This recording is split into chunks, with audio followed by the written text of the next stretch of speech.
The explosive civil war inside Talk TV has gone public. And let me tell you, folks, this is now getting messy. So you know the MSM have completely ignored this story, but it's significant because it involves the mainstream media, the future of the independent media, and the fact that Mike Graham has effectively been sacked for a post on Facebook, which he claims he didn't write.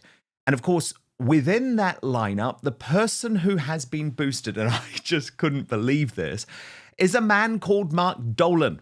There he is, filling the spot that was previously Mr. Graham's and lobbying to replace him on the breakfast show called Morning Glory Behind the Scenes, which both Jeremy Kyle and Kevin O'Sullivan, who are close friends of Mike Graham, don't particularly want to host.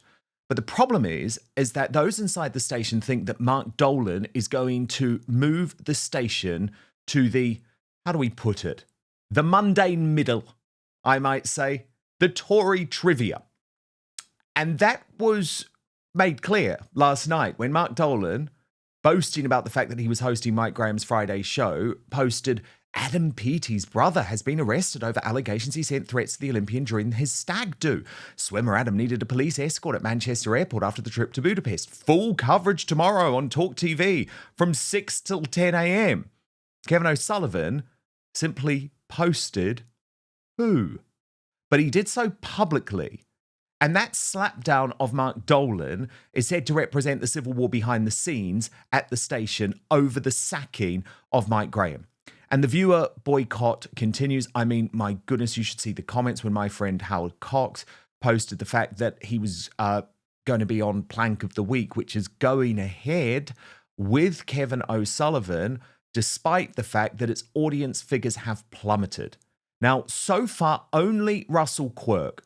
And by the way, I love Russell Quirk. No, he's a Reform UK guy. Don't agree with him on everything. Certainly not his views on Tommy Robinson, but I think he's such a good, loyal man. And he has been, thus far, the only talk presenter prepared to raise his head above the parapet and directly question management over the decision, not just to sack Mike, but also what this means for the station. We need to go to the subject of Mike Graham, because over the last 4 weeks, there has been, I think it's fair to say, no pun intended, radio silence by Talk until yesterday when it was announced on Julia Hartley-Brewer's show that Mike effectively is not coming back to Talk as a consequence of this debacle over this post that appeared on his social media, which he says was placed by somebody else by way of a hack.